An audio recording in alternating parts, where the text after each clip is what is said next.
Hello student, कैसे आप सब लोग? आई होप आप अच्छे होंगे। इसके पहले मैंने कोऑर्डिनेशन केमिस्ट्री में आपको वीवीटी के बारे में बताया, लिगेंड्स क्या होते हैं उसके बारे में बताया, और फ्लेक्सिडेंटेट और एम्बिडेंटेट जो आपको कंफ्यूज करता है वो उसके बारे में हमने ढंग से बता दिया। वर्नर्स थ्योरी के बारे में बताया हुआ है। इस वाली वीडियो में मैं आपको पढ़ाऊंगा क्रिस्टल फील्ड थ्योरी के बारे में। बहुत ही इंपॉर्टेंट है, इस पर बेस्ड क्वेश्चन आते ही आते हैं। सीएफटी के बारे में थोड़ा सा आपको पता होगा कि क्रिस्टल फील्ड थ्योरी में हम जो है मेटल को एक पॉइंट पॉजिटिव चार्ज मानते हैं और लिगेंड को एक पॉइंट नेगेटिव चार्ज मानते हैं। मेटल और लिगेंड के बीच में जो फोर्स ऑफ अट्रैक्शन है वो कैसा है? इलेक्ट्रोस्टैटिक फोर्स ऑफ नेचर का है, मतलब आयनिक नेचर का है। वहां पे कोई कोवैलेंसी नहीं है कि वहां पे कोई बॉन्डिंग हो रही है, जैसा कि हमने वीवीटी में पढ़ा था। ठीक है, तो सीएफटी कहता है कि मेटल जो है एक पॉइंट पॉजिटिव चार्ज है और लिगेंड एक पॉइंट नेगेटिव चार्ज है। इनके बीच में क्या होता है? एक इंटरेक्शन होता है, इसी से बॉन्डिंग चलती है कॉम्प्लेक्स के अंदर। अब आपके मन में एक सवाल आ सकता है कि सर H2O को कैसे करोगे? तो बोलो कि H2O NH3 ऐसी चीजें जहां पर नेगेटिव चार्ज नहीं दिख रहे हैं, वहां पर आप जहां पर इलेक्ट्रॉन की डेंसिटी है उसको नेगेटिव मान लीजिए और दूसरे साइड को पॉजिटिव मान लीजिए, तो उसको हम डाइपोल्स की तरह क्रिएट करेंगे और वो डाइपोल मेटल के साथ आयनिक बॉन्ड बना रहे हैं, ऐसा कहता है सीएफटी। ठीक है, हम आगे आते हैं जहां पे हमें पढ़ना है ऑक्टाहेड्रल कॉम्प्लेक्स के बारे में और टेट्राहेड्रल कॉम्प्लेक्स के बारे में। तो आपने पढ़ा होगा कि 5 जो है डीजेनरेट डी ऑर्बिटल्स होते हैं, उनमें से जब मेटल के पास लिगेंड आते हैं तो क्या हो जाता है? इनकी डीजेनरेसी लॉस हो जाती है, मतलब इनके एक साथ रहने की जो एनर्जी की प्रोसेस है वो खत्म हो जाती है। 3 जो है अपना एनर्जी ड्रॉप करके नीचे की तरफ आ जाते हैं। ऐसा क्यों हो पाता है कि 3 नीचे आ जाता है? क्योंकि वहां पर एक सेट होता है किसका? DXY, DYZ, DXZ का, जो डायरेक्ट इंटरेक्ट नहीं करता हमारे लिगेंड से। इस वजह से उसकी एनर्जी क्या हो रही है? नीचे आ रही है, जो कि स्टेबिलिटी को शो करता है। लेकिन 2 ऐसे होते हैं जैसे dx² - y² एंड dz², जहां पर उनकी एनर्जी ज्यादा हो जाती है। क्यों? क्योंकि वो डायरेक्टली उनके लिगेंड जो है वो इंटरेक्ट कर जाते हैं मेटल से। इतनी बात समझ में आ गई? ओके, तो यहां पे इस तरह से गैप मिलता है और इनकी गैप को बोलते क्या है? Del not. नॉट मैं बोल रहा हूं, ये O है, डेल O मतलब ऑक्टाहेड्रल कॉम्प्लेक्स। ठीक, और जब हम यही बात टेट्राहेड्रल कॉम्प्लेक्स के लिए करें कि मान लीजिए कोई टेट्राहेड्रल कॉम्प्लेक्स है और उसको हमें एक्सप्लेन करना है, तो 5 d ऑर्बिटल होंगे जिसकी डीजेनरेसी लॉस हो जाती है जब कोई लिगेंड मेटल की तरफ अप्रोच कर रहा होता है। तो वहां पर क्या होता है? नीचे की तरफ E2 बन जाता है और ऊपर की तरफ T2 बन जाता है। इस समय हम G नहीं लिखते क्योंकि G वहां लिखते हैं जहां पर मॉलिक्यूल के अंदर सेंटर ऑफ सिमेट्री होती है और टेट्राहेड्रल मॉलिक्यूल के अंदर सेंटर ऑफ सिमेट्री नहीं होती, जबकि ऑक्टाहेड्रल के अंदर होती है। आई होप इतनी बातें आपको आती होंगी पहले से। ठीक है, थोड़ा थोड़ा नॉलेज बढ़ा रहा हूं मैं, ये डेल्टी हो जाएगा। ओके, हमें निकालना पड़ता है CFSC, crystal field stabilisation energy. कैसे निकालते हैं? इतनी एनर्जी को आप रिलेट करते हो किससे? 0 पॉइंट यहां पे लिख लो -0.4 डेल नॉट, और इसको क्या लिखोगे? क्योंकि इस एनर्जी से ऊपर की तरफ जा रहा है तो पॉजिटिव 0.6 डेल नॉट। ठीक है, CFSC निकालने का तरीका है कि ये मल्टीप्लाइड यहाँ पे कितने इलेक्ट्रॉन हैं, तो इलेक्ट्रॉन मान लो हमने N1 मान लिया। ठीक है, यहाँ पर जितने इलेक्ट्रॉन है मैंने N1 मान लिया, ऊपर जितने हैं उसको क्या मान लिया? N2। ठीक, प्लस 0.6 डेल नॉट और N2, यहाँ पे ये हो जाएगा। CFSC यहाँ पे देखोगे तो यहाँ पे देखो, ध्यान से देखना, तो 3 वाले आप कहाँ हैं? ऊपर की तरफ, 2 वाले नीचे की तरफ हैं। तो यहाँ पे देखो क्या हो जाएगा, ध्यान से देखना। N1 से कौन सा मल्टीप्लाई करोगे? N1 से मल्टीप्लाई करोगे 0.6। ठीक है, 0.6 आपकी बार N1 वही रहेगा नीचे की तरफ और N2 रहेगा ऊपर की तरफ। ठीक है, ध्यान देना कि नीचे वाले को मैंने N1 मान रखा है, लेकिन आपकी बार मैंने डेल नॉट नहीं लिखा है, डेल टी लिखा है, क्योंकि यहाँ पर क्या है? टेट्राहेड्रल कॉम्प्लेक्स है। ठीक है, ये रही कुछ बेसिक बातें। अब मैं आपको सिखाऊंगा कि आप इलेक्ट्रॉन भर करके किस तरीके से CFSC निकालते हो। तो चलिए बात कर लेते हैं D1 सिस्टम की। अगर D1 सिस्टम की आप यहाँ पे चर्चा करोगे तो देखिए, पहला इलेक्ट्रॉन आप कहाँ रखोगे? निश्चित रूप से एनर्जी में जो नीचे है वहां पे रखोगे। तो यहाँ पर रखोगे तो N1 की जगह पे 1 रख दो और यहाँ N2 क्या रहेगा? 0। तो आपको क्या मिल जाएगा? CFSC मिल जाएगा। इसके बाद हम D2 पे आ जाते हैं। तो D2 के अंदर आपको कितने इलेक्ट्रॉन रखने होंगे? 2 रखने होंगे। इसका मतलब N1 की जगह पे आप क्या रख दीजिए? 2 रख दीजिए और N2 का इतना रख दो, 0 रख दो। तो क्या निकल जाएगा? CFSC ऑफ D2 निकल जाएगा। लेकिन अगर हम इसको क्या कर दें? D3 कर दें तो एक इलेक्ट्रॉन यहाँ पर आ जाएगा।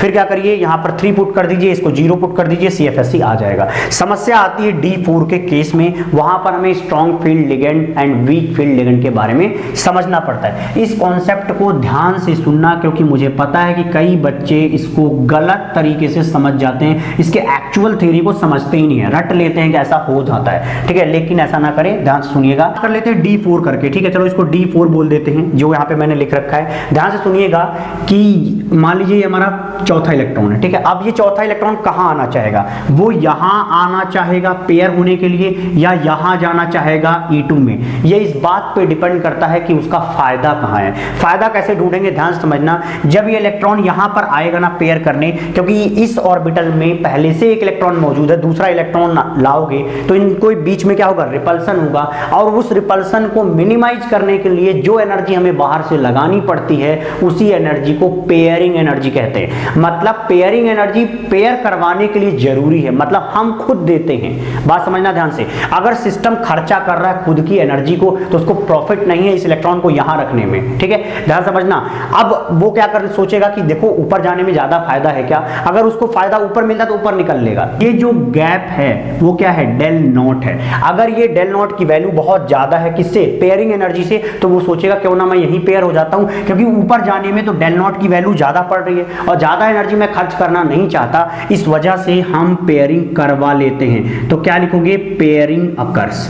इस कंडीशन में पेयरिंग होती है जब पेयरिंग एनर्जी कम होती है। यहाँ पे पेयरिंग होगी और पेयरिंग इसलिए हो पा रही है क्योंकि यहाँ पे पेयरिंग एनर्जी कम है। अरे भाई सोचो ना, खुद इन्वेस्टमेंट कम करोगे तो वहीं रहना चाहोगे ना, तो यहाँ पे पेयरिंग करने में तुम खुद इन्वेस्ट कर रहे हो, मॉलिक्यूल खुद इन्वेस्ट कर रहा है, इस वजह से वो वहीं रहना चाहेगा, क्योंकि यहाँ रहने में उसको कम एनर्जी खर्चा करना पड़ेगा लेकिन ऊपर जाने में उसको ज्यादा एनर्जी खर्चा करना पड़ेगा। ऐसी कंडीशन में क्योंकि हम यहाँ पे पेयरिंग करवा पाते हैं तो ये पेयरिंग करवाने की क्षमता किसके पास होती है, हमेशा स्ट्रॉन्ग फील्ड लिगेंड के पास होती है, ठीक है। कुछ लिगेंड्स होते हैं जिनको हम स्ट्रॉन्ग फील्ड लिगेंड मानते हैं, वो क्या करता है, यहाँ पे पेयरिंग करवा देते हैं। वो इसलिए करवा पाते हैं क्योंकि यहाँ पर क्या होता है, उनके प्रेजेंस की वजह से, उस लिगेंड के प्रेजेंस की वजह से, मतलब स्ट्रॉन्ग फील्ड लिगेंड के प्रेजेंस की वजह से ये डेल नॉट की वैल्यू बढ़ जाती है। और डेल नॉट की वैल्यू अगर बढ़ेगी तो निश्चित रूप से ये जब लंबा हो जाएगा, बड़ा हो जाएगा ये गैप जो है, तो ये यहीं पर आना चाहेगा। तो एक आध दो एग्जांपल लिख देता हूं, Cn नेगेटिव और CO, ये आपको हमेशा कैसा दिखेंगे, स्ट्रॉन्ग फील्ड लिगेंड की तरह दिखेंगे। आई होप चीजें समझ में आ गई हूं। दूसरी कंडीशन क्या है, देखो दूसरी कंडीशन ये है कि मान लो हम पेयर होना चाहते हैं लेकिन मेरे को पेयरिंग करने में ही बहुत ज्यादा एनर्जी खर्च करनी पड़ रही है, लेकिन उससे कम एनर्जी में हम कहां चले जा रहे हैं, ऊपर। तो अपन कहां जाना चाहेंगे, ऊपर जाना चाहेंगे, नीचे नहीं, क्योंकि पेयरिंग में हमें ज्यादा इन्वेस्टमेंट करना पड़ेगा। अगर पेयरिंग एनर्जी ज्यादा है उस समय आप लिखोगे पेयरिंग डज नॉट अकर, यहां पर पेयरिंग नहीं होगी भाई, ठीक है। अब अगर पेयरिंग नहीं हो पा रही है इसका मतलब क्या हुआ, ये काम कर कौन रहा है, तो बोलोगे ये वीक फील्ड लिगेंड कर रहा है, क्योंकि वो कमजोर है इस वजह से वो पेयरिंग नहीं करवा पा रहा। आप ऐसे कुछ समझ सकते हो, ठीक। ऐसा इसलिए है क्योंकि वीक फील्ड लिगेंड जो है इसको ज्यादा खोल नहीं सकता या एनर्जी गैप को ज्यादा बढ़ा नहीं सकता, तो जब कम एनर्जी रहेगा तो निश्चित रूप से वो ऊपर आना चाहेगा, वो पेयरिंग करना नहीं चाहेगा, ठीक है। आई होप चीजें समझ में आई होंगी। लेकिन हम आते हैं टेट्राहेड्रल कॉम्प्लेक्स में। अगर आप यहां भरना चाहो D1 सिस्टम तो यहां एक भरो, D2 करोगे तो यहां भरो, N1 की जगह पे पुट करते जाओ। अब हम D3 की बात कर लेते हैं। D3 के केस में थोड़ा सा ध्यान से सुनिएगा। D3 के केस में आप इलेक्ट्रॉन को कहां रखने जाओगे, मैं इसको D3 कर देता हूं। अगर मैं बोलूं कि D3 वाला इलेक्ट्रॉन, एक इलेक्ट्रॉन कहां जाना चाहेगा, मान लीजिए दो पहले से प्रेजेंट है, ये वाला इलेक्ट्रॉन ऊपर जाना चाहेगा, यहां पे जाना चाहेगा। याद रखना हमेशा के लिए कि टेट्राहेड्रल कॉम्प्लेक्स के अंदर हमेशा जो पेयरिंग एनर्जी होती है ना, वो पेयरिंग एनर्जी हमेशा ज्यादा होती है। क्या, हमेशा पेयरिंग एनर्जी ज्यादा होती है। इस वजह से अगर पेयरिंग एनर्जी ज्यादा है तो इलेक्ट्रॉन आपका कहां जाना चाहेगा, यहां जाना चाहेगा, यहां आना नहीं चाहेगा। ऐसा हमेशा होता है। इसका मतलब D3 का अगर बोला जाए कि आप क्या लिख दीजिए, कॉन्फ़िगरेशन लिखिए, तो कैसे लिखोगे, E2 में कितने इलेक्ट्रॉन आ गए, 2, और T2 में कितने जा रहे हैं, एक ऊपर जाएगा, तो इसको क्या बोलोगे, ये बोलोगे। यहां से आप पुट कर लीजिएगा, CFSE निकल जाएगा, क्योंकि CFSE आप बहुत बार प्रैक्टिस कर चुके हो ऑलरेडी, ठीक है। अब हम बात करते हैं कि ये डेल नॉट जो है, जो इनके बीच का ये गैप है, एनर्जी गैप है, वो किस बात पे डिपेंड करता है। तो इट डिपेंड्स ऑन चार्ज। जैसे मान लीजिए कोबाल्ट 2+ लिया तो उसमें क्या होगा, थोड़ा सा उसमें टूटेगा, मतलब उसमें एनर्जी गैप कम आएगा। लेकिन अगर आपने कोबाल्ट 3+ लिया तो वही एनर्जी गैप बढ़ जाएगा। ऐसा क्यों हो पाएगा, क्योंकि उस पर चार्ज की डेंसिटी बढ़ जाएगी उस मेटल पे, तो वो पॉइंट चार्ज एक अच्छा पॉइंट चार्ज हो जाएगा, तो वो लिगेंड से और ज्यादा इंटरेक्ट करेगा, और जितना ज्यादा इंटरेक्ट करेगा उतना ज्यादा इनके बीच में गैप बढ़ेगा। इतनी बात समझ आ रही है, ओके। तो ये हो गया चार्ज। अब आते हैं सीरीज पे। अगर मान लीजिए लीजिए 3D से 4D में आए तो क्या हो जाता है, डेल नॉट वैल्यू बढ़ती है। 4D से आप 5D में गए तो और ज्यादा बढ़ती है। ठीक है, ये सब बातें हमने पढ़ी होंगी। अब आते हैं लिगेंड्स पे। कुछ लिगेंड्स होते हैं जिनकी क्षमता थोड़ी कम होती है उस जो डी ऑर्बिटल दिए गए हैं उसको क्या करने के लिए, स्प्लिट करने के लिए। लेकिन कुछ लिगेंड्स होते हैं जो शानदार होते हैं, जिनको हम स्ट्रॉन्ग फील्ड लिगेंड कहते हैं। वो एक ऐसा फील्ड क्रिएट कर देते हैं जिससे मेटल का डी ऑर्बिटल बहुत ज्यादा स्प्लिट हो जाता है। तो आप बोल सकते हो कि लिगेंड का काम क्या है, स्प्लिट कराने का। ज्यादा स्प्लिट वो करवा पाएगा जिसकी क्षमता, जिसकी औकात ज्यादा होगी फील्ड क्रिएट करने की ऑन मेटल। ओके, क्लियर है। चलिए अभी कुछ एग्जांपल लेंगे, कुछ सवाल करवाएंगे ताकि आपको जल्दी समझ में चीजें आ जाएं। पेपर बेस्ड क्वेश्चंस आते हैं आपके पेपर में। चलिए देखिए, ए हमने लिया हुआ है एक मॉलिक्यूल जिसमें मैंने लिखा है कोबाल्ट NH3 ठीक है। अभी फिलहाल के लिए आप ये मान लीजिए कोबाल्ट 3+ के साथ अगर NH3 कहीं मिलता है तो वो स्ट्रॉन्ग फील्ड लिगेंड की तरह काम करता है। इसका मतलब स्ट्रॉन्ग फील्ड लिगेंड की तरह काम करता है, इसका मतलब ये हुआ कि डेल नॉट की वैल्यू ज्यादा होती है यहां पर P से, पेयरिंग एनर्जी से। ठीक है, ये बात अभी मान लीजिए, इसी के चंद सेकंड बाद में ये चीजें समझाऊंगा आपको कि ये कब और कैसे लेना होता है लिगेंड और मेटल के कॉम्बिनेशन को, स्ट्रॉन्ग फील्ड बनाने के लिए, वीक फील्ड बनाने के लिए। ओके, ये बात होगी यहाँ पे। सेम वे में अब अगला क्या लिखा है, RHNH3 एक बात याद रखो, अगर कोबाल्ट 3+ जो है ये कंडीशन रखता है तो ये रखेगा ही, क्योंकि ये कोबाल्ट 3+ कहाँ का है, 3D सीरीज का, और ये कहाँ का है, 4D सीरीज का। तो ऊपर से नीचे आने पर क्या बोला था मैंने, डेल नॉट की वैल्यू बढ़ेगी। अगर डेल नॉट की वैल्यू और बढ़ेगी तब तो वो P से ज्यादा होने वाली है यहाँ पर भी, तो क्या बोलोगे, del nought is greater than P। ठीक, लेकिन मैंने यहाँ के डेल नॉट को कैसे लिखा है, 1 से, तो यहाँ पे मैं 1 लिख देता हूँ। यहाँ को मैंने 2 लिखा है तो मैं यहाँ पे 2 लिख देता हूँ। तो ये कंडीशन हो चुकी है यहाँ पे। ओके, तो यहाँ पे कुल मिला के क्या बोलोगे, यहाँ पे NH3 कैसा काम करेगा, स्ट्रॉन्ग फील्ड लिगेंड की तरह, यहाँ भी कैसा काम करेगा, स्ट्रॉन्ग फील्ड लिगेंड की तरह। बात क्लियर है। ओके, अब आते हैं कि पूछा गया कि किसकी वैल्यू ज्यादा है, डेल नॉट 1 की या डेल नॉट 2 की। ऑब्वियसली यार डेल नॉट 2 की। देखो यहाँ पे बड़ा करके भी मैंने लिख रखा है। ऐसा क्यों है, क्योंकि यहाँ सीरीज कौन सी यूज हो रही है, 4D सीरीज का मेटल यूज हो रहा है, इस वजह से कौन सा ज्यादा होगा क्वांटिटी वाइज, तो आप बोलोगे ये ज्यादा होगा। आई होप समझ में आ रहा होगा। नेक्स्ट आते हैं, number of unpaired electron check करने पड़ेंगे भाई। ठीक है, देख लेते हैं। कोबाल्ट में क्या लिखा रहेगा, 3+ है ना, तो क्या आएगा, D6 भरने का तरीका क्या है, 1 2 3। लेकिन ये कैसा है, स्ट्रॉन्ग फील्ड लिगेंड, मतलब नीचे ही रहना है यहाँ पे, क्योंकि हमें क्या करानी है, पेयरिंग करानी पड़ेगी, क्योंकि पेयरिंग एनर्जी कम है तो हमें कम इन्वेस्टमेंट करना पड़ेगा, तो हम नीचे रहेंगे। यही D6 इसमें आने वाला। इसका मतलब क्या है कि नंबर ऑफ अनपेयर्ड इलेक्ट्रॉन क्या है, इन दोनों में कितना है, 0 है। इसका मतलब ये दोनों ही कैसे हैं, डायामैग्नेटिक नेचर के हैं। आई होप समझ में आ रहा होगा। अगला सवाल थोड़ा मस्त है, थोड़ा अच्छा सा समझिएगा ध्यान से। पूछा गया है कि लैम्डा एब्जॉर्ब्ड ए और बी में ज्यादा किसका है। मतलब भैया इतना गैप यहाँ पे है, इतना गैप यहाँ पे है। अगर गैप कम है मतलब एनर्जी, ध्यान समझना, ए के अंदर क्या है, एनर्जी क्या है, कम है। अगर एनर्जी कम है तो वेवलेंथ क्या होगी, ज्यादा होगी। इम्प्रपोर्शनल रिलेशन होता है, अरे यार E बराबर SC/लैम्डा। ठीक है, एनर्जी गैप यहाँ पे क्या है, बोलोगे डेल्टा E। ठीक है, डेल्टा यहाँ पे कम है तो लैम्डा क्या हो जाएगा, ज्यादा आएगा। किस वाले केस की बात कर रहा था मैं, ए वाले की। लेकिन बी वाले केस में क्या होगा, बोलो बी वाले केस में क्या है, देखो डेल्टा E की वैल्यू ज्यादा है, डेल्टा E की वैल्यू क्या है, ज्यादा है, तो लैम्डा क्या आएगा, बोलो कम आएगा। ये जो वेवलेंथ की बात की जा रही है, कौन सा वेवलेंथ है, एब्जॉर्ब्ड। एब्जॉर्ब मतलब ये मॉलिक्यूल के अंदर यहां से एक इलेक्ट्रॉन उठ करके कहां जाना चाह रहा है, ऊपर की तरफ, तो यहां पे एब्जॉर्प्शन करके वो ऊपर की तरफ जा रहा है। तो भाई कितनी एनर्जी ले रहा है, इतनी एनर्जी, और ये इतनी एनर्जी ले रहा है। अब हम वेवलेंथ का ऑर्डर तुरंत देख लेंगे। देखिए यहाँ पे लैम्डा का किसका ज्यादा आ रहा है, ए वाले का ज्यादा आ रहा है, तो इसका मतलब ए वाला जो होगा वो ज्यादा वेवलेंथ एब्जॉर्ब करके ऊपर जाएगा, क्योंकि उसको कम एनर्जी पार करके, एनर्जी बैरियर पार करके ऊपर जाना है। ये बात समझ में आ गई। अब देखना ध्यान से, जो वेवलेंथ आप पास करोगे इस कॉम्प्लेक्स के ऊपर से, अगर वो क्या करेगा, ज्यादा वेवलेंथ को एब्जॉर्ब कर देगा तो कम वाली वेवलेंथ पास कर जाएगी। इसका मतलब जो चीज पास कर जाएगी वही चीज हमारी आंख पे पड़ेगी, उसका मतलब ऑब्जर्व, जो हमें दिखेगा, जो प्रैक्टिकली हमें समझ में आएगा, उसमें वेवलेंथ क्या हो जाएगी, उल्टी हो जाएगी ऑर्डर वाइज। आई होप समझ में आती हो सारी चीजें। ओके, क्योंकि जो एब्जॉर्ब होती है उसका जस्ट उल्टा हमें दिखती है, वो ऑब्जर्व होती है। ओके, अब आते हैं CFSE value of A and CFSE value of B. आप कहोगे दोनों सेम होना चाहिए, जवाब है नहीं। ध्यान से सुनिएगा कैसे। देखना यहाँ पे क्या है कि आपके 6 इलेक्ट्रॉन कहां पे प्रेजेंट हैं, T2G में प्रेजेंट हैं, तो आप रखो T2G में क्या रखोगे, 3 नीचे तो क्या रखते हैं, -0.4 मल्टीप्लाइड बाई 6। लेकिन डेल नॉट, कौन सा डेल नॉट, 1, यहाँ पे लिखोगे 1।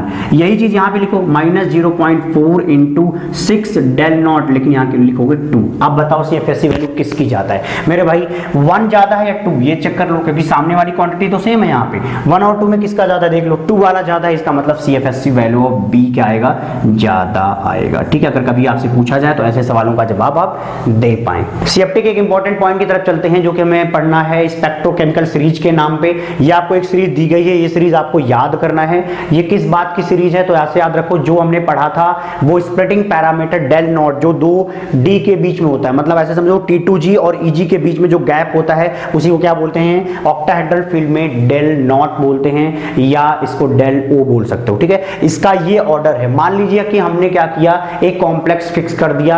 अब हमने क्या किया हुआ है, ऑक्टाहेड्रल ले रखा है, तो इसका मतलब लिगेंड नंबर कितने होंगे, 6 होंगे। ठीक है, अगर मान लो हमने मेटल फिक्स कर दिया और उसमें ये सारे लिगेंड डाले, I नेगेटिव, Br नेगेटिव, ऐसे करके हमने बहुत सारे कॉम्प्लेक्स बनाए और उस कॉम्प्लेक्स के डेल नॉट की वैल्यू को देखा तो हमें ये ऑर्डर मिला। इसलिए मैं कह रहा हूं ये एक एक्सपेरिमेंटल पॉइंट है, आपको याद करना पड़ेगा। याद कराने में बस आपका इतना हेल्प कर सकता हूं कि जो कार्बन डोनर्स होते हैं, क्योंकि वो इजीली इलेक्ट्रॉन डोनेट कर सकते हैं due to less electronegative character. के बाद क्या होगा, नाइट्रोजन डोनर्स, ये क्या है कार्बन डोनर्स, और ये क्या है नाइट्रोजन डोनर्स, और ये क्या है ऑक्सीजन डोनर। इसके बाद क्या होगा, हैलाइड या हैलोजन डोनर्स की तरफ, मतलब ये अपने इलेक्ट्रॉन कहां से देते हैं, फ्लोरीन से, ये कहां से ऑक्सीजन से, ये नाइट्रोजन से, ये भी नाइट्रोजन से, ये कार्बन के थ्रू देते हैं। आप ऐसे समझ सकते हो। ठीक है, याद करने के लिए आपको थोड़ा आसान रहेगा ये पॉइंट। ओके, अब हम आते हैं कि इसका यूज कैसे करते हैं पेपर में, इस पर बेस्ड क्वेश्चन किस तरीके से दिखते हैं। ठीक है, चलिए देख लेते हैं। 3D सीरीज के बारे में मैं यहाँ पे आपके लिए डिस्कस करूंगा कि 3D सीरीज में अगर आपके कॉम्प्लेक्स जो दिए जाएं उसमें +2 मेटल हो, ठीक है, उस कंडीशन में I नेगेटिव से लेकर के En तक, ध्यान से देखना, I नेगेटिव से लेकर के En तक इतने लिगेंड जो होंगे वो वीक फील्ड लिगेंड होंगे। क्या बोल रहा हूं मैं, ये वीक फील्ड लिगेंड होंगे। और इसके बाद जो होंगे, यहाँ पे जैसे मैंने क्या लिखा, CO और Cn नेगेटिव और NO भी होता है। यहाँ पे मैंने सारे नहीं लिखे हुए लिगेंड, आप अपनी कॉपी से या अपने सीट में जो चीजें दी गई हैं उसे देख भी सकते हो, बुक से भी देख सकते हो, लेकिन एक अंदाजा यहाँ पे आपको लग जाएगा कि जो कार्बन डोनर्स होते हैं वो इस कंडीशन में, मेटल के +2 होने की कंडीशन में और मेटल के 3D सीरीज से होने की कंडीशन में, ये क्या होते हैं, carbon donors strong field ligand की तरह काम करते हैं, लेकिन इससे पीछे वाले सारे लोग वीक फील्ड लिगेंड की तरह काम करते हैं। ठीक है, ओके, अब देखिएगा अगला पॉइंट क्या है। अगला पॉइंट है कि अगर मेटल का +3 हो जाए, मेटल का +3 हो जाए तो हम पढ़ते हैं ना कि डेल नॉट की वैल्यू क्या हो जाती है, बढ़ जाती है। तो उस समय क्या है, लिगेंड थोड़ा कमजोर होगा तब भी चल जाएगा। तो एक पॉइंट यहाँ पे याद रखना कि ये जो पॉइंट अब तक हमने यहाँ पे लगाया हुआ था, अब हम कहाँ लगाएंगे, ऑक्सीजन के ऊपर लगाएंगे, या बोलो ऑक्सीजन डोनर्स के ऊपर, या मैंने H2O के ऊपर लगा दिया। इसका मतलब क्या है कि H2O के साथ साथ क्या हो सकता है, ऑक्साइड भी हो सकता है, OH नेगेटिव हो सकता है और ऑक्सलेट भी हो सकता है। क्लियर है, यहाँ पे सारी चीजें मैंने लिखी नहीं है क्योंकि जगह ज्यादा नहीं था।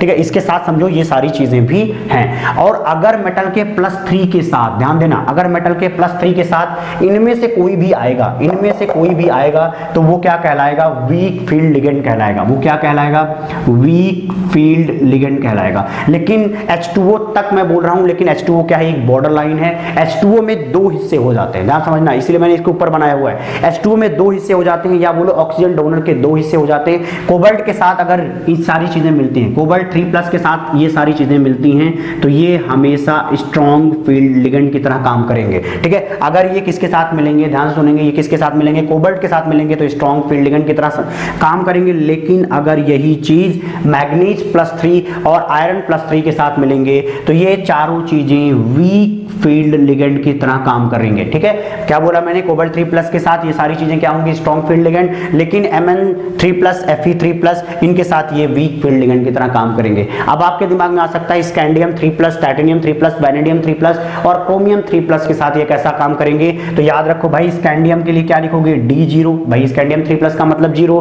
टाइटेनियम के लिए क्या लिखते हैं, D1, फिर क्या लिखोगे, D2, फिर क्या लिखोगे, D3। तो एक चीज ध्यान से देखो, क्या लिखा है, D0, D1, D2, D3। भाई मेरे यहाँ पर ना तो स्ट्रॉन्ग फील्ड लिगेंड का कॉन्सेप्ट होता है, ना तो वीक फील्ड लिगेंड की तरह काम करता है कोई भी चीज यहाँ पे, ठीक है। कोई भी लिगेंड इनके फील्ड डिसाइड नहीं होते, एक बात समझ में आ रही होगी। ओके, क्यों? क्योंकि जब हम पेयरिंग करवा रहे होते हैं तो पेयरिंग वाला कॉन्सेप्ट कब आता है? जब मिनिमम D4 हो। D4, D5, D6, D7 में ही पेयरिंग वाला कॉन्सेप्ट आता है, वहीं पर strong field ligand and weak field ligand का कॉन्सेप्ट लगता है, ठीक है। इन पर नहीं लगता कभी भी, तो इनकी चिंता छोड़ ही दीजिए। इनके कोई भी चीज मिलेंगे तो आप कैसा ट्रीट करोगे? नॉर्मल ट्रीट करो सबको। आप चाहे जो बोल लो, आप बोलो स्ट्रॉन्ग फील्ड लिगेंड तब भी सही, वीक फील्ड लिगेंड तब भी सही है, क्योंकि इस वाले में कहीं आपको पेयरिंग करवानी ही नहीं है, ठीक है। बात समझ में आ रही है? अब जैसे मान लीजिए आपसे पूछा जाए कि इन सबके कॉम्प्लेक्स के लिए डेल नॉट और पी के बीच में रिलेशन बताओ, तो हमें पता है कि ये सब कैसा बिहेव करते हैं? स्ट्रॉन्ग फील्ड लिगेंड की तरह। इसका मतलब वहां पे पेयरिंग एनर्जी कम होगी, तभी वहां पे पेयरिंग हो पाएगी, तभी वो चीज क्या कहला रही है? स्ट्रॉन्ग फील्ड लिगेंड कहला रही है। लेकिन इसमें क्या हो जाएगा? वीक फील्ड लिगेंड वाले में डेल नॉट और पी के बीच का जो रिलेशन होगा, इसमें पेयरिंग एनर्जी बड़ी निकल जाएगी और इसी वजह से पेयरिंग नहीं होगी, बल्कि वो ऊपर की तरफ जंप कर जाएगा। जैसे यहाँ पे देखना Mn+3 का मतलब क्या होता है? D4, और इसका मतलब क्या होता है? D5, ठीक। और यहाँ पे कोबाल्ट 3+ के लिए क्या निकलेगा? D6। आई होप इतनी चीजें समझ में आ गई होंगी जो मेटल के +3 की बात है। अब हम आते हैं मेटल के +4 पे। अब मेटल का +4 करोगे ना तो याद रखना, ये जो पॉइंट हमने यहाँ बनाए हुए हैं, ये पॉइंट आप उठा के यहाँ लेते जाओ I नेगेटिव के जस्ट बाहर। मतलब ये सारे के सारे लिगेंड किस तरह काम करेंगे? स्ट्रॉन्ग फील्ड लिगेंड की तरह काम करेंगे मेटल +4 के साथ। तो क्या लिखोगे? All ligands are strong field, ठीक है। All ligands are strong field ligand की तरह काम करेंगे मेटल के +4 में। अब आपको शायद एक बात समझ में आ रही होगी कि मेटल के +2 से जब +3 में जाते हैं, तब हमारा ये वाला डंडा जो यहाँ पे था वो सरक करके कहाँ आ गया? H2O पे। जब +4 में जाते तो यहाँ पे आ जाता है। इसका मतलब डेल नॉट की वैल्यू बढ़ती है जैसे जैसे मेटल पे हम पॉजिटिव चार्ज बढ़ाते जाते हैं। तो ये भी एक तरीके से प्रूफ हो गया यहाँ पे। ओके, अब यहाँ पे आ जाते हैं कि लिखा है कि डेल नॉट डिपेंड्स ऑन, कहाँ पे डिपेंड करता है? 3 चीजों पे। कौन सी सीरीज से है? अगर 3D सीरीज से है, 4D सीरीज से है, 5D सीरीज से, इसमें पूछा जाए किसका ज्यादा होता है तो कहोगे 5D सीरीज का डेल नॉट हमेशा ज्यादा होता है with respect to 4D series, with respect to 3D series, ठीक है। ये बात समझ में आ गई? ओके, अब आते हैं चार्ज ऑन मेटल। देखो अभी पढ़ा दिया कि +2 से +3 से +4 की तरफ जाओगे तो डेल नॉट की वैल्यूज बढ़ती जाती हैं। लिगेंड पे क्या होगा? ये स्पेक्ट्रोकेमिकल सीरीज आपको दिख रही है। जिस तरीके का आपके मेटल की कंडीशन दी जाए उस तरीके से आप लगा सकते हैं। चलिए अगला देख लेते हैं। यहाँ पे एक एग्जांपल लिखा है cobalt NH3 2+ and cobalt CH3 3+। आपको बताना है कि अगर मान लो यहाँ पे डेल नॉट डैश है और यहाँ पे डेल नॉट है, तो इनमें से डेल नॉट डैश और डेल नॉट में से बड़ा कौन है? आपको जवाब देने के लिए आपको ये वाला काम यूज करना है। देखो कोबाल्ट लिखा हुआ है। एक बात का ध्यान देना कि जब कभी भी आपसे सवाल पूछा जाता है ना, तो इन्हीं 3 चीजों में से किसी 2 चीजों को क्या करते हैं? वो कांस्टेंट बना देते हैं और एक चीज को वेरी कर देते हैं। जैसे यहाँ पे देखना, मेटल क्या है? फिक्स कर दिया। इसका मतलब क्या है? कि सीरीज फिक्स हो गई, ठीक है। सीरीज फिक्स हो गई, लेकिन चार्ज क्या हो गया? बदल गया। यहाँ पे चार्ज कितना है? +2, यहाँ पे क्या है? +3। देखो लिगेंड सेम रखा, उन्होंने चार्ज ऑन मेटल बदल दिया, इस वजह से डेल नॉट की वैल्यू बदल जाएगी। अब बताना है कि किस तरीके से बदल जाएगी, ठीक है। अभी तक हमें समझ में आ गया कि इसके 2 फैक्टर सेम है, बस एक फैक्टर सेम नहीं, तो आपका दिमाग वहीं जाना चाहिए। अब देखो कोबाल्ट के +2 में आप खुद सोचना, कोबाल्ट के +2 वाला यहाँ पे है, कोबाल्ट के +3 वाला यहाँ पे है, ठीक है। +3 की कंडीशन में NH3 कैसा बिहेव करेगा? +3 की कंडीशन में NH3, तो मैंने क्या बोला था? बॉर्डर लाइन कहाँ पे था? वाटर में। तो NH3 क्या हो गया? स्ट्रॉन्ग फील्ड लिगेंड हो गया। इसका मतलब यहाँ पर ये NH3 कैसा काम करेगा? स्ट्रॉन्ग फील्ड लिगेंड की तरह काम करेगा। लेकिन देखो यही कोबाल्ट 2+ की कंडीशन में ये वाला NH3, ये वाला डंडा कहाँ तक जाता? EN तक जाता। कहाँ तक जाता? EN तक। तो ये कैसा हो जाता? Weak field ligand. इसका मतलब यहाँ पर NH3 क्या है? वीक फील्ड लिगेंड है, जबकि यहाँ पे स्ट्रॉन्ग फील्ड लिगेंड है। आपको समझ में आ चुका होगा कौन सी वैल्यू ज्यादा होगी? डेल नॉट की वैल्यू ज्यादा होगी with respect to del naught dash. अब यहाँ के बाद अगले पर आते हैं। अगला क्या है? निकल के पास लिखा गया है F6, फिर लिखा है 2 नेगेटिव, ठीक है। आपको पूछा जा रहा है कि डेल नॉट और P के बीच में रिलेशन बताइए। मतलब यहाँ पे फ्लोरीन स्ट्रॉन्ग फील्ड लिगेंड है या वीक फील्ड, यही बात बताना है। यहाँ पे निकालोगे तो आपको मिलेगा निकल पर कितना आएगा? +4। और मैंने क्या बोला कि अगर मेटल पे +4 आ गया तो जितने भी लिगेंड है वो किस तरह से काम करेंगे? स्ट्रॉन्ग फील्ड लिगेंड की तरह से काम करेंगे। आप सोचो यार कि F नेगेटिव कैसा काम करेगा? यहाँ पे बोलोगे स्ट्रॉन्ग फील्ड की तरह काम करेगा, ठीक है। F नेगेटिव भी स्ट्रॉन्ग फील्ड की तरह काम करेगा, स्ट्रॉन्ग फील्ड लिगेंड की तरह काम करेगा। इसका मतलब क्या कि पेयरिंग एनर्जी कम होगी, तभी वहां पे पेयर आसानी से हो पाएगा। अब जैसे इसी पर और ज्यादा क्वेश्चन क्या बनाया जा सकता है कि पूछा जाएगा कितने नंबर ऑफ अनपेयर्ड इलेक्ट्रॉन है, पूछा जाएगा पैरामैग्नेटिक है या डायमैग्नेटिक है। चलो क्वेश्चन कर लेते हैं, ठीक है। यहाँ पे क्या है? निकल पे +4। निकल के +4 का मतलब क्या होता है? D6 सिस्टम, क्योंकि भाई +2 को D8 बोलते हैं, ठीक है। तो D6 सिस्टम को अगर आप कहाँ रखोगे? Eg और T2G में रखो, ठीक है। तो ये हो गया Eg और ये हो जाएगा T2G, ठीक है। अब समय 6 फिक्स रखना है, लेकिन क्या कराना, पेयरिंग कराना। देखो सबको हमने पेयरिंग करा दी, अब बताओ क्या आएगा, आप बोलोगे अनपेयर्ड इलेक्ट्रॉन्स का नंबर क्या आया, 0, इसका मतलब ये मॉलिक्यूल कैसा होगा, डायमैग्नेटिक। शायद सारे सवाल सॉल्व हो रहे होंगे। लास्ट में आपको एक पॉइंट बताता हूं, ये जो चीज लिखी है इंपॉर्टेंट है, देख लीजिए। 4D एंड 5D सीरीज में जितने भी लिगेंड होते हैं ना, वो सारे लिगेंड किस तरह बिहेव करते हैं, स्ट्रॉन्ग फील्ड लिगेंड की तरह बिहेव करते हैं। इसका मतलब अगर आप सीरीज बदल रहे हो, ध्यान से देखना, अगर आप सीरीज बदल रहे हो तो क्या बदल सकता है, डेल नॉट बदल सकता है। लेकिन मैं क्या बोल रहा हूं यहां पे कि 4D एंड 5D सीरीज में सारे के सारे ये जितने लिख रखे हैं ना, ये सब के सब किसकी तरह बिहेव करते हैं, स्ट्रॉन्ग फील्ड लिगेंड की तरह बिहेव करते हैं। अब हम बात करेंगे कोऑर्डिनेशन नंबर 4 की। कोऑर्डिनेशन नंबर 4 में दो चीजें पॉसिबल होती हैं, या तो वो क्या बना सकता है स्ट्रक्चर में टेट्राहेड्रल, या वो क्या बना सकता है स्क्वायर प्लेनर। लेकिन हमें कब क्या बनाना है ये चीज हम सीखेंगे, आसानी से याद हो जाएगा, निश्चिंत रहिए। ठीक है, चलिए देखते हैं। अगर कभी भी आपका मेटल कहां से यूज किया जाए, कहां से उठाया जाए, 3D सीरीज से उठाया जाए और मेटल पर +2 चार्ज हो, तो वो दो पार्ट में डिवाइड कर लो अपने स्पेक्ट्रोकेमिकल सीरीज को। क्या लिखा है मैंने, I नेगेटिव से वाटर तक लेके जाओगे तो ये क्या रहेगा, वीक फील्ड लिगेंड। और जितने भी वीक फील्ड लिगेंड होंगे वो हमेशा टेट्राहेड्रल ही बनाएंगे। दोबारा सुन लें, जितने भी वीक फील्ड लिगेंड होंगे वो हमेशा क्या बनाएंगे, टेट्राहेड्रल बनाएंगे। कंडीशन में बता रहा हूं क्या, 3D सीरीज के साथ मेटल का +2, हमेशा याद रखिए चीज को। ठीक है, ओके। अब देखो वीक फील्ड लिगेंड का कहानी है, इसका मतलब क्या कि पेयरिंग नहीं होनी है। इसका मतलब क्या है कि P की वैल्यू क्या होगी, ज्यादा होती है। ठीक है, किससे, डेल T से। इस वजह से इलेक्ट्रॉन जंप करके ऊपर चले जाते हैं। ठीक है, तो आप इस तरीके से दिखा दो, एक्चुअली P की एनर्जी बहुत ज्यादा होती है। ओके, अब नेक्स्ट में आते हैं। वाटर के बाद आपने क्या लिखा, NH3 से CO, मतलब एन डोनर से लेके कहां तक, कार्बन डोनर तक। ये क्या होते हैं, स्ट्रॉन्ग फील्ड लिगेंड होते हैं। और ये स्ट्रॉन्ग फील्ड लिगेंड क्या बनाते हैं, स्क्वायर प्लेनर की ज्योमेट्री। आप ऐसा कह सकते हो कि यहां पर जो लिगेंड है वो ये डिसाइड कर रहा है कि ज्योमेट्री क्या होगी आपके दिए हुए कॉम्प्लेक्स की, जिसमें 3D सीरीज का मेटल +2 में है। ओके, अब यहां पे अगर आपसे पूछा जाए कि यहां पे स्ट्रॉन्ग फील्ड लिगेंड, तो आप क्या बोलोगे कि पेयरिंग एनर्जी की वैल्यू क्या होती है, कम होती है। लेकिन आप जानिए बहुत ही कम होती है। ठीक है, यहां पे देखिए पेयरिंग एनर्जी की वैल्यू बहुत कम होती है, यहां पे बेयरिंग एनर्जी की वैल्यू बहुत ज्यादा होती है। लेकिन ऑक्टाहेड्रल में क्या होता है, थोड़ा सा ज्यादा थोड़ा सा कम चलता है। ठीक है, यहां पे बहुत ज्यादा गैप होता है। ओके, अब आते हैं नेक्स्ट पॉइंट पे, वो क्या है, 3D सीरीज का। ध्यान सुनना, अभी हमने क्या पढ़ा, 3D का +2। अब मैं बोल रहा हूं 3D सीरीज का अगर +3 मिल जाए तो सारे के सारे ligand, all ligands are strong field. ठीक है, सारे क्या होंगे, स्ट्रॉन्ग फील्ड लिगेंड होंगे अगर आपके 3D सीरीज का +3 मेटल होगा तो। और क्या हो, कोऑर्डिनेशन नंबर 4 हो। ओके, अब नेक्स्ट पे आते हैं। 4D 5D सीरीज का चाहे आप +2 लो, चाहे +3 लो, चाहे +4 लो, वो हमेशा क्या होंगे, स्ट्रॉन्ग फील्ड लिगेंड होंगे, चाहे आप जो लिगेंड ले लो। ओके, जैसे एक एग्जांपल देखो, प्लैटिनम Cl4 2 नेगेटिव, आंख मूंद के मारो, ये क्या होगा, स्क्वायर प्लेनर कॉम्प्लेक्स होगा। क्या होगा, एक स्क्वायर प्लेनर कॉम्प्लेक्स होगा।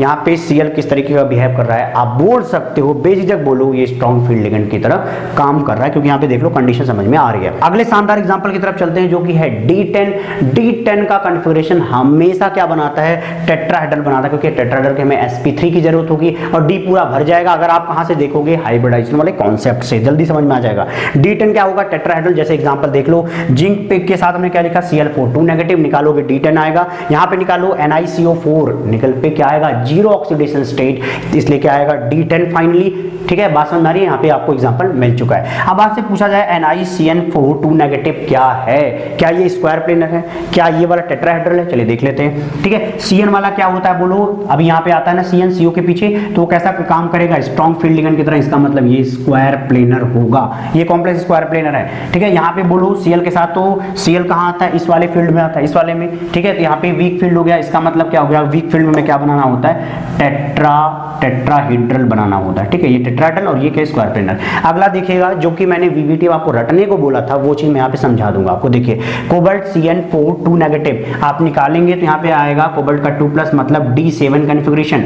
D7 कॉन्फ़िगरेशन वाला पार्ट यहाँ पे क्या होता है, ध्यान से समझेंगे, स्क्वायर प्लेनर होता है। कैसे मैंने ये लाइन बोल दी, इसलिए बोल दी क्योंकि क्या है, 3D सीरीज का +2 मेटल है है, कोऑर्डिनेशन नंबर 4 रखता है और उसका CN कहां आता है, इस वाले साइड में आता है, इसलिए क्या होगा, स्क्वायर प्लेनर होगा। आई होप आपको सिंप्लीफाइड वर्जन में सारी चीजें मिल चुकी होंगी। अब हम आते हैं कि इंपॉर्टेंट पॉइंट जो कि है मेटल कार्बोनिल कॉम्प्लेक्स। ये भी पेपर में आपके आता है, बहुत आता है, तो अगर इससे रिलेटेड कभी भी क्वेश्चन पूछा जाए आप कैसे टैकल करोगे, तो थोड़ा हम आते हैं बॉन्डिंग की तरफ कि एक मेटल से कैसे कनेक्ट हो जाता है कार्बोनिल ग्रुप या कार्बन मोनोऑक्साइड ग्रुप। ठीक है, CO को हम कैसे कनेक्ट करेंगे, ध्यान से समझिएगा। आप इसके मॉलिक्यूलर ऑर्बिटल डायग्राम को देखोगे तो आपको समझ में आएगा कि कार्बन पे क्या रहता है, इलेक्ट्रॉन प्रेजेंट रहता है 2, और ये दोनों इलेक्ट्रॉन किसके साथ शेयर करता है, वो मेटल के साथ शेयर करता है, वो मेटल को इलेक्ट्रॉन दे रहा होता है। तो ये क्या बनाता है, सिग्मा बॉन्ड बनता है इस तरीके से, ये इलेक्ट्रॉन जब देता है। ठीक है, लेकिन एक बात और समझो, मॉलिक्यूलर ऑर्बिटल थ्योरी के हिसाब से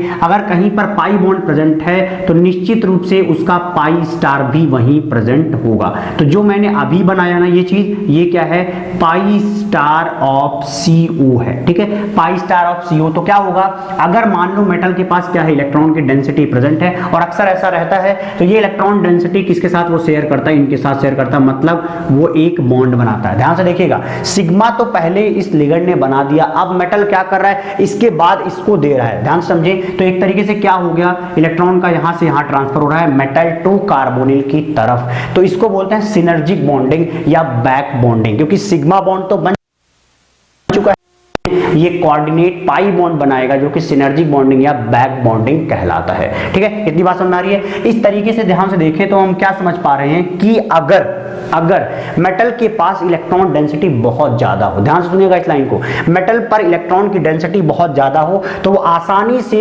पाई स्टार में इलेक्ट्रॉन डालेगा, और अगर किसी सिस्टम के पाई स्टार में इलेक्ट्रॉन पड़ता है तो वहां पर बॉन्ड ऑर्डर कम हो जाता है, और बॉन्ड ऑर्डर कम होगा तो उसकी बॉन्ड स्ट्रेंथ कमजोर हो जाएगी। किसकी, जिसके पाई स्टार में डाला जाएगा। इसका मतलब अगर मेटल के पास खूब ज्यादा इलेक्ट्रॉन डेंसिटी है, खूब सारा इलेक्ट्रॉन डेंसिटी है, और वो ट्रांसफर कर रहा है किसमें, पाई स्टार में, इसका मतलब CO बॉन्ड क्या हो रहा है, कमजोर हो रहा है। लेकिन एक बात ध्यान से देखो, ये मेटल और कार्बन के बीच में जो ये पाई बन रहा है, ये वाला पाई तो और ज्यादा मजबूत होगा, मतलब इसकी बॉन्ड स्ट्रेंथ ज्यादा होगी। किसकी बॉन्ड स्ट्रेंथ, मेटल और कार्बोनिल के बीच का जो ये पाई बॉन्ड है वो मजबूत होगा। तो इस तरीके से मेटल और कार्बन का भी बॉन्ड क्या हो जाएगा, स्ट्रेंथफुल हो जाएगा। ओके, लेकिन उसी के साथ साथ यहाँ पे क्या हो जाएगा, यहाँ पे बॉन्ड टूटने लग जाएगा। किसका बॉन्ड टूटने लग जाएगा, कार्बन और ऑक्सीजन के बीच का बॉन्ड टूटने लग जाएगा। इसका मतलब अगर यहाँ पर बॉन्ड स्ट्रेंथ बढ़ेगा तो इन दोनों के बीच में बॉन्ड स्ट्रेंथ क्या होगा,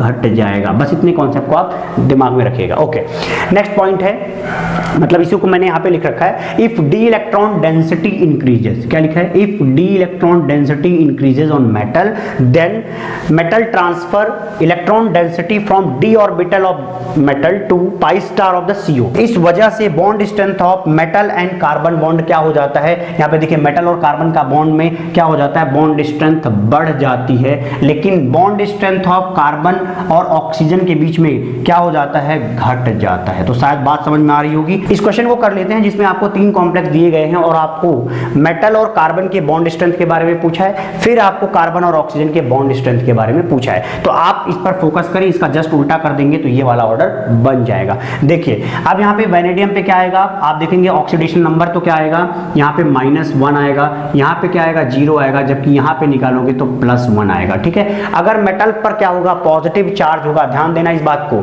अगर मेटल पर पॉजिटिव चार्ज होगा इसका मतलब वहां पर इलेक्ट्रॉन डेंसिटी थोड़ी सी कम है। आप इसको देखोगे तो आपको समझ में आएगा ये एक आइसोइलेक्ट्रॉनिक स्पीशीज है। चेक कर लेना, यहाँ पे क्या है, क्रोमियम पर 0 है, वैनेडियम पे क्या है -1 है, और क्या है मैग्नीज पे +1 है। आप चेक करके देखना, आपको समझ में यहाँ पे आएगा। ये D6 सिस्टम हमने यहाँ पे बना रखा है। ओके, लेकिन अब अगर मेटल पर पॉजिटिव चार्ज लाओगे थोड़ा इलेक्ट्रॉन डेंसिटी मेटल पे कम होगा। अगर मेटल पर इलेक्ट्रॉन डेंसिटी कम होगा तो वो कम दे रहा होगा, अगर वो कम दे रहा होगा इसका मतलब मेटल और कार्बन का बॉन्ड ज्यादा स्ट्रेंथफुल नहीं होगा। तो ज्यादा स्ट्रेंथफुल कहाँ नहीं है, यहाँ पे नहीं, इसका मतलब यहाँ पे अच्छा है। देखो कौन सा स्ट्रेंथ की बात कर रहा हूँ, मेटल और कार्बन के बीच का जो बॉन्ड स्ट्रेंथ है वो वैनेडियम वाले केस में ज्यादा होगा। क्यों होगा, क्योंकि जब वो ये नेगेटिव चार्ज पाएगा, मतलब इलेक्ट्रॉन की डेंसिटी अपने ऊपर बढ़ाएगा, तो आसानी से वो डोनेट करेगा, और डोनेट करेगा तो उतना अच्छा पाई बॉन्डिंग बनेगा, उतना अच्छा सिनर्जिक बॉन्डिंग होगा, इस वजह से उसकी बॉन्ड स्ट्रेंथ अच्छी होगी। अगर किसी कॉम्प्लेक्स में मेटल और कार्बन का बॉन्ड स्ट्रेंथ बढ़ेगा तो वहां पर कार्बन और ऑक्सीजन का बॉन्ड स्ट्रेंथ घटेगा,